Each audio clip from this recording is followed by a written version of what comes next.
E se a gente imaginasse que a redenção do Sir Pentious, aquele demônio steampunk de Hazbin Hotel, fosse na verdade muito mais profunda? Vamos fazer um exercício de imaginação. E se ele não tivesse subido para um céu genérico, mas sim através das esferas celestiais do paraíso de Dante Alighieri? Como seria essa jornada, hein? Pois é, a grande pergunta é exatamente essa.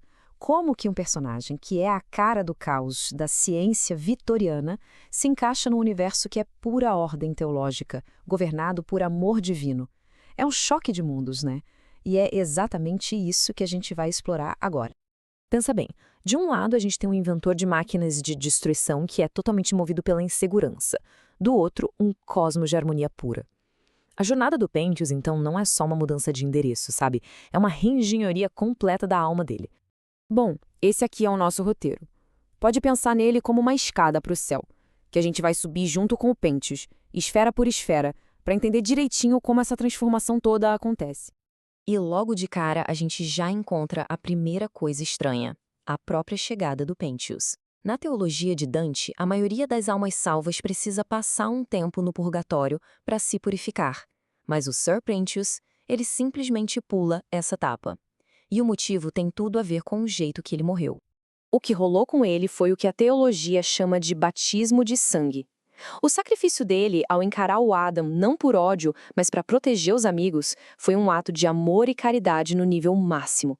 Isso meio que quita toda a dívida de pecado dele na hora e permite que ele vá direto para o topo do Monte Purgatório, o paraíso na Terra. E em vez de uma guia super séria como a Beatriz de Dante, ele encontra a Serafim Emily, e essa diferença é crucial. Enquanto a Beatriz vive dando bronca no Dante, a Emily acolhe o Pentious com toda a validação que ele sempre quis. A cura dele começa ali, não com lição de moral, mas com aceitação. Então, a subida começa para valer. A primeira parada é a Esfera da Lua, que é o lugar das almas que foram meio inconstantes com seus votos.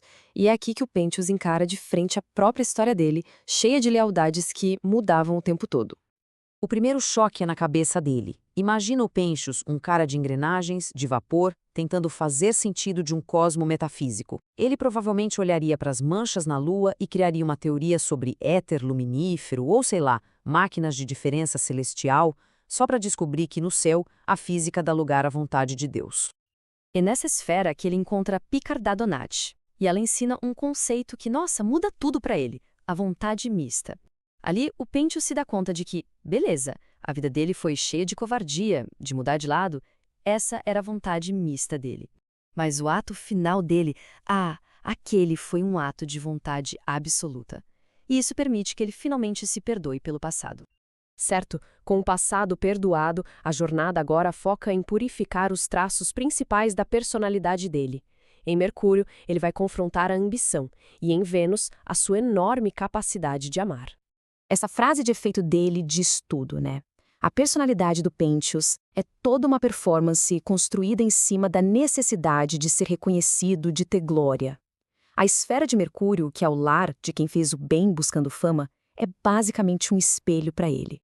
Em Mercúrio, a lição é bem clara. O valor dele não vem de ser um overlord, mas de ter servido a um propósito maior. E depois, em Vênus, ele descobre uma coisa linda.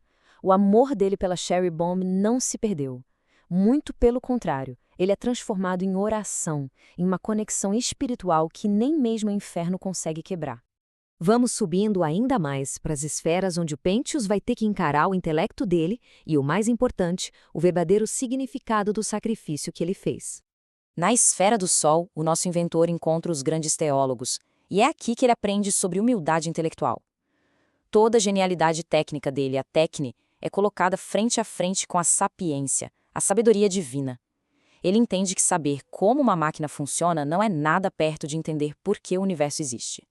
Até agora, a jornada dele tem sido sobre curar as fraquezas. Mas o lugar onde a alma dele realmente pertence, esse lugar não foi definido por uma vida inteira, mas pelo exato momento da sua morte.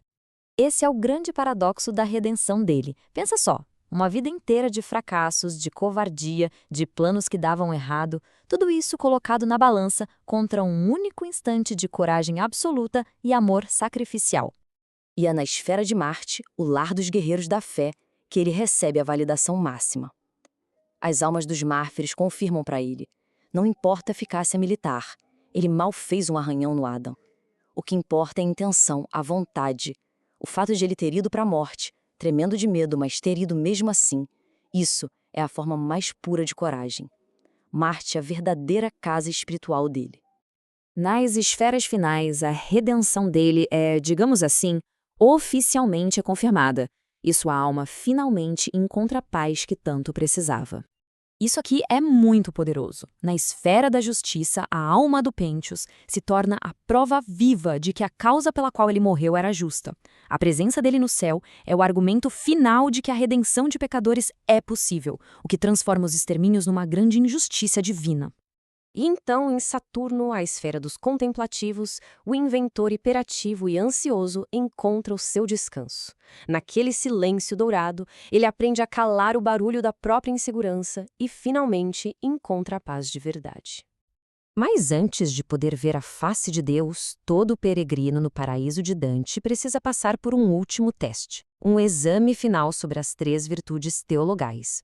E o mais incrível é que as respostas do Pentius vêm todas da experiência dele. A fé dele foi acreditar na Charlie.